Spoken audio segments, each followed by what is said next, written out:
Channel बात करता है उठा के मुँह बिशाहों से, जहाँ को बाखबर करता है ये मुफलिस की आहों से। नाज़रीन गिरामी, अस्सलामु अलैकुम वरहमतुल्लाहि वबरकातुह। आज की बात ख़ास बात में आप लोगों का इस्तक़बाल है।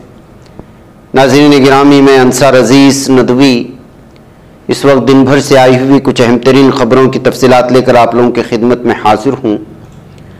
तफसीलात में जाने से पहले आप लोगों से जो हमेशा दरख्वास्त होती है, जो अभी इस वक्त की जा रही है, मुश्तरका क़ुरबानी के सिलसिले में अपील आ चुकी है। जिन लोगों को हिस्सा लेना है व्हाट्सएप नंबर पर अगर मैसेज करेंगे तो आपको तफसीलात मिल जाएंगी। आइए ख़बरों की जानिब बढ़ते हैं। पटना में होने वाली महागठबंधन की मीटिंग से पहले ही अपोजिशन इत्तेहाद में फूट पड़ती नजर आ रही है, ऐसा तबसरा किया जा रहा है। आम आदमी पार्टी ने कांग्रेस को अल्टीमेटम देते हुए कहा है कि अगर कांग्रेस दिल्ली में इंतज़ामी खिदमात के कंट्रोल से मुतालिक मरकज़ी हुकूमत के ऑर्डिनेंस की हिमायत करने का वादा नहीं करती है तो पार्टी मीटिंग से वॉकआउट कर देगी। आम आदमी पार्टी के ज़राए ने ये इत्तला दी है, यानी कि शर्तें रखी जा रही हैं।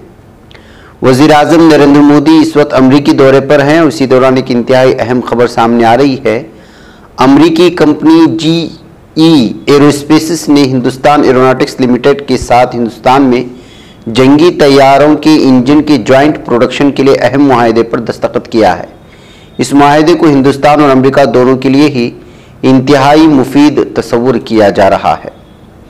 उधर नाज़रीन गिरामी, कर्नाटक हाईकोर्ट की एक डिवीजन बेंच ने FEMA FEMA की मुबैना खिलाफ वर्जी के इल्ज़ाम में ED के ज़रिए से 5,551.27 करोड़ रुपए जब्त करने के हवाले से श्योमी की अर्जी पर मरकज़ को नोटिस जारी किया है। रिपोर्ट के मुताबिक chief justice Prasanna B Varale और जस्टिस S कमाल की सरबराही वाली बेंच ने बुध को ये नोटिस जारी किया। श्योमी टेक्नोलॉजी इंडिया पर प्राइवेट लिमिटेड की जानिब से FEMA एक्ट की दफ़ा 37A के तहत दायर की गई अपील पर गौर किया गया है। इधर कर्नाटक में स्कूली तालीम और खानदगी महकमे ने 21 जून को रियासती स्कूलों से स्कूल बैग गाइडलाइंस पर अमल करने की गुजारिश करते हुए 2019 की सर्कुलर को फिर से जारी किया है। साथ ही ब्लॉक सतह के तालीमी अफसरान से कहा गया है कि वो इस हुक्म पर सख्ती से अमल दरामद यकीनी बनाएं। जारी सर्कुलर में बताया गया है कि स्कूल बैग का वजन ज़्यादा से ज़्यादा तालिब इल्म के वजन का 15% होना चाहिए। इस गाइडलाइन के मुताबिक दर्जा अव्वल और दुवम के बच्चों के बैग का वजन 1.5 से 2 किलो और दर्जा सुवम तक पंजुम के बच्चों के बैग का वजन 2 से 3 किलो होना चाहिए। इसी तरह दर्जे 6 से 8 के लिए बैग का वजन 3 से 4 किलो और दर्जा 9 से 10 के लिए बैग का वजन 4 से 5 किलो होना चाहिए। सर्कुलर में ये भी कहा गया है कि स्कूलों में हफ्ते में एक दिन तो बैग डे मनाया जाएगा, यानी हफ्ते का एक दिन ऐसा होगा जब बच्चों को बगैर बैग के स्कूल बुलाया जाएगा। इधर नाज़रीन गिरामी, मणिपुर में जारी तशद्दुद वाक़यात के दरमियान मरकज़ी हुकूमत ने 24 जून को कुल जमाअती मीटिंग तलब की है। अपोजिशन पार्टियां लगातार मरकज़ी हुकूमत से मुतालबा कर रही थीं कि कुल जमाअती मीटिंग तलब की जानी चाहिए, लेकिन ये मीटिंग ऐसे वक्त में बुलाई गई है जब वज़ीर आज़म नरेंद्र मोदी हिंदुस्तान से बाहर हैं। इस ताल्लुक से कांग्रेस लीडर राहुल गांधी ने मरकज़ के साथ साथ वज़ीर आज़म नरेंद्र मोदी को भी तनकीद का निशाना बनाया है। नाज़रीन गिरामी, उत्तराखंड में गढ़वाल यूनिवर्सिटी से मुल्हक 10 कॉलेजों का इल्हाक ख़त्म करने का फैसला लिया गया है। गढ़वाल यूनिवर्सिटी के vice chancellor professor Annapurna Nautiyal की सदारत में काउंसिल की मीटिंग में फैसला लिया गया। 2023 और 24 सेशन से इन 10 कॉलेजों का इल्हाक गढ़वाल यूनिवर्सिटी से ख़त्म किया जाएगा। इन कॉलेजों को यूनिवर्सिटी ने 1 जुलाई 2012 से 30 जून 2023 तक के लिए ही अपने साथ जोड़ा था। नाज़रीन गिरामी, आसाम में सैलाब की वजह से इंतहाई मुश्किल हालात पैदा हो चुके हैं। जुमेरात के रोज़ सैलाब ने मज़ीद संगीन सूरत इख्तियार कर ली और बारिश के सबब कई दीगर इलाकों में पानी भर गया। आसाम रियासती डिज़ास्टर मैनेजमेंट महकमा ASDMA के जरिए जारी बुलेटिन के मुताबिक धीमाजी, धबरी, कोकराझार, बक्सा, सोनपुर और अदलगरी जिलों में सैलाब से तकरीबन 1,98,000 से ज़्यादा लोग मुतासिर हुए हैं। इधर नाज़रीन गिरामी, आसाम में सैलाब की वजह से इंतहाई मुश्किल हालात पैदा हो चुके हैं। जुमेरात के रोज़ सैलाब ने मज़ीद संगीन सूरत इख्तियार कर ली और बारिश के सबब कई दीगर इलाकों में पानी भर गया। आसाम रियासती डिज़ास्टर मैनेजमेंट महकमा ASDMA के जरिए जारी बुलेटिन के मुताबिक धीमाजी, धबरी, कोकराझार, बक्सा, सोनपुर और अदलगरी जिलों में सैलाब से तकरीबन 1,98,000 से ज़्यादा लोग मुतासिर हुए हैं। इधर उत्तराखंड के पथुरागढ़ में एक मंदिर जाने वाली यात्रियों की गाड़ी गहरी खाई में गिरने से 9 अफराद हलाक हुए हैं। पुलिस जराये के मुताबिक जुमेरात को बागेश्वर के शामा के कुछ लोग पथुरागढ़ होकर मंदिर पूजा के लिए जा रहे थे। इसी दौरान उनकी गाड़ी गहरी खाई में गिरी। कार में 11 अफराद सवार थे, जिनमें से 9 की मौत हो चुकी है। नाज़रीन गिरामी, बीजेपी रहनुमा सुब्रमण्यम स्वामी ने वजीर दाखिला अमित शाह के बाद अब वजीर आजम नरेंद्र मोदी को निशाना बनाया है। इस मरतबा स्वामी ने चीन के मामले पर अपनी ही हुकूमत को घेर लिया।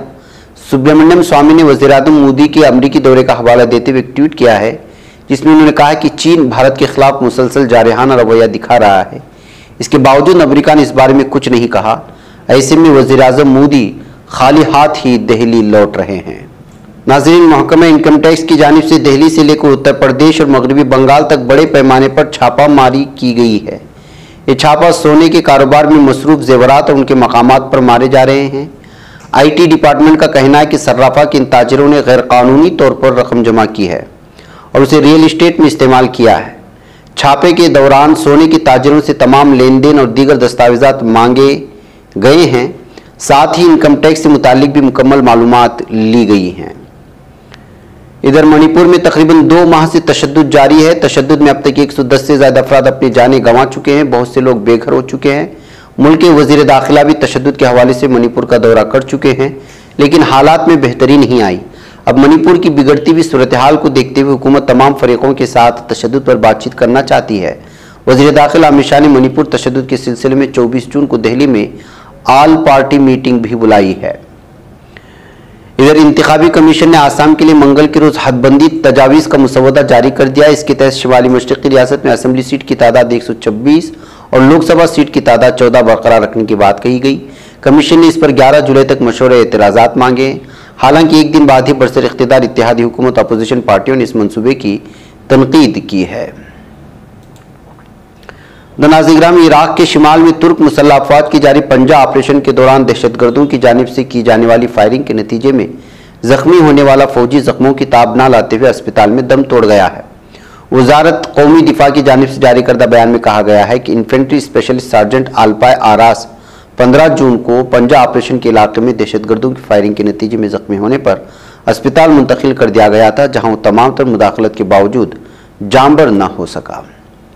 इधर शिमाली इराक में तुर्क मुसल्लह अफवाज के ऑपरेशन पंजा कलीद के हामिल इलाके मतीना में PKK के 2 दहशतगर्दों को हलाक किया गया। तुर्क उमूर दिफा के मुताबिक तुर्क मुसल्लह अफवाज दहशतगर्दी को जड़ से उखाड़ने में मसरूफ है। शिमाली इराक में जारी पंजा कलीद ऑपरेशन के हामिल इलाके मतीना में PKK के 2 दहशतगर्दों को हलाक कर दिया गया है। इधर बहरे ओकियानूस में लापता आबदोस टाइटन की तलाश नहायत शिद्दत से की जा रही है, जबकि इसमें मौजूद ऑक्सीजन खत्म होने की दी गई मियाद इस वक्त गुजर चुकी है। इधर नाज़रीन, चीन के नंगशिया हुए खुद मुख्तार इलाके के मरकजी शहर यिंचुआन के एक रेस्तोरां में गैस धमाके के नतीजे में 31 अफराद के हलाक होने की खबरें आ रही हैं। उधर शामी फौज ने हलब शहर की देहात कुनफर नूरान पर हमला कर दिया, जिसमें 4 अफराद हलाक और 8 जख्मी हो चुके हैं। खबर के मुताबिक हलब के देहात कुफर नूरान पर मुतयन शामी फौज ईरानी नवाज गैर मुल्की दहशतगर्दों ने मगरबी हलब की सिविल आबादियों पर हमला किया। इस हमले में 4 आम आदमी जाँ बहक हुए तो 8 जख्मी हुए। जख्मियों को अस्पताल में दाखिल करवाया गया, मगर हलाकतों में इजाफे का खदशा भी जाहिर किया जा रहा है।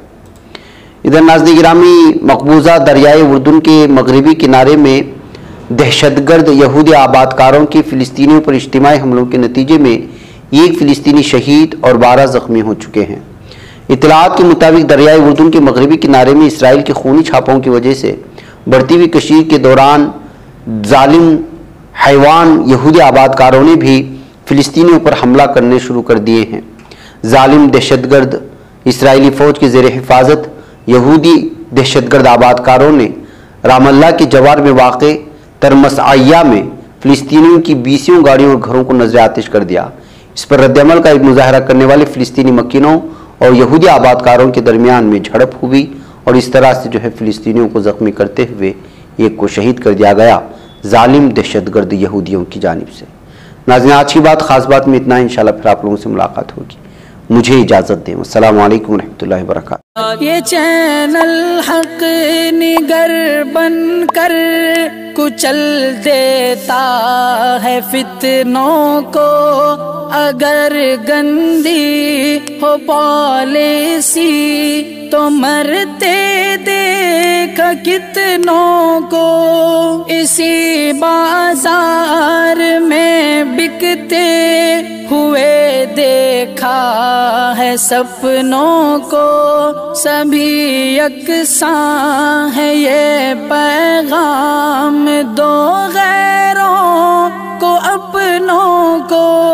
वतन अहले वतन का है गुले बेखार सीधी बात।